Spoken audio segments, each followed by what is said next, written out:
মই কণকলতা হম। কাইলৈ স্বাধীনতা দিৱস। কause.Mahatma গান্ধী হ'ব। cause ভগত সিং হ'ব। ৰাইনা লক্ষ্মীবাই হ'ব। মই কি ৰোল প্লে কৰিম ভাবিয়ে নাই পোৱা। মই কি কৰোঁ, মোৰ কাৰণেতো একোৱে ৰোল নাই। Khyatiporna? কি ভাবি আছা বেটা? মই ভাবি আছো কালি ইণ্ডিপেণ্ডেন্স ডে যে একেনে কোনোবাই কিবা এটা বনিছে, কিন্তু মই কি বনিম মা? কোনোবাই ভগত সিং বনিছে, কোনোবাই লক্ষ্মীবাই বনিছে, মইনো কি বনো মা? তুমি কি বনিবা জানা? কি? তুমি কণকলতা বনিবা। কণকলতা কি হয় মা? কণকলতা কোন হয় তুমি নাজানা? নাজানো। কণকলতা তো মই নিজৰ কিতাপত পোৱাই নাই। মই লক্ষ্মীবাই আৰু ভগত সিংহে পাইছো। হয় নেকি? কণকলতা আমাৰ অসমৰ লক্ষ্মীবাই হয়।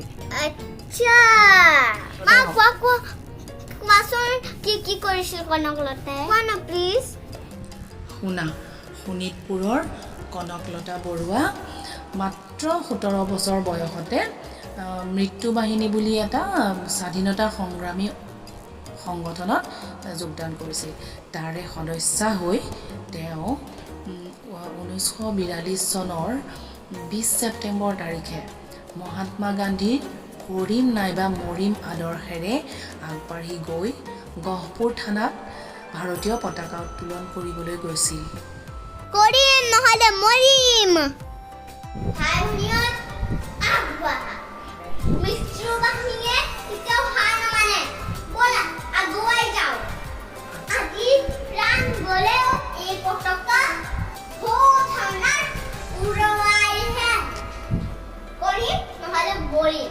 ব'লা আগবাঢ়ি যাওঁ।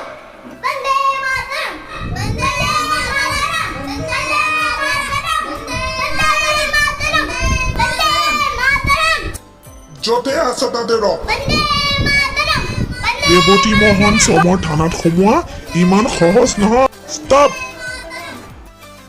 তহঁতৰ গুলিয়ে একদম আগ নাবাঢ়িবি।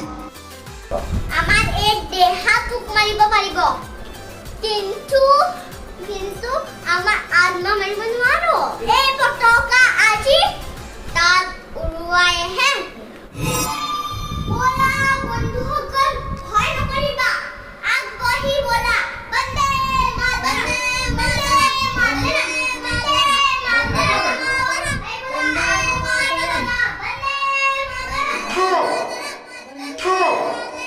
আৰু মেঘ কদম আগবাঢ়ি নাহিবি। আমাক স্বাধীনতা লাগিবে, আমি ব্ৰিটিছক খেদিমে। বন্দে মাতৰম, বন্দে মাতৰম। চিপাহী চৌথাৰ।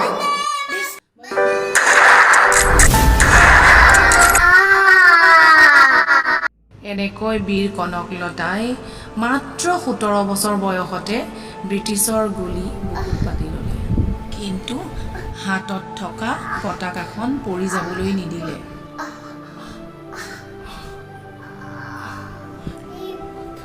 পৰিব ধৰা পতাকাখন ওচৰতে থকা মুকুন্দ কাকতিয়ে দাঙি ধৰিলে। পিছে মুকুন্দ কাকতিয়েও ব্ৰিটিছৰ গুলিত প্ৰাণ দিলে। কনকলতা নিজৰ দেশৰ কাৰণে শ্বহীদ হ'ল। কনকলতা বৰুৱাই মোৰ ৰোল মডেল হ'ব। Happy independence day friends. ভিডিঅ'টো আপুনি ভাল পালে লাইক কৰি দিব, শ্বেয়াৰ কৰিব, ছাবস্ক্ৰাইব কৰিব। আজি এইটো অকণমান কৰিছোঁ, আপুনি ভাল লাগিলে এইটো লাইক কৰিব হ'বনে? আৰু এইটো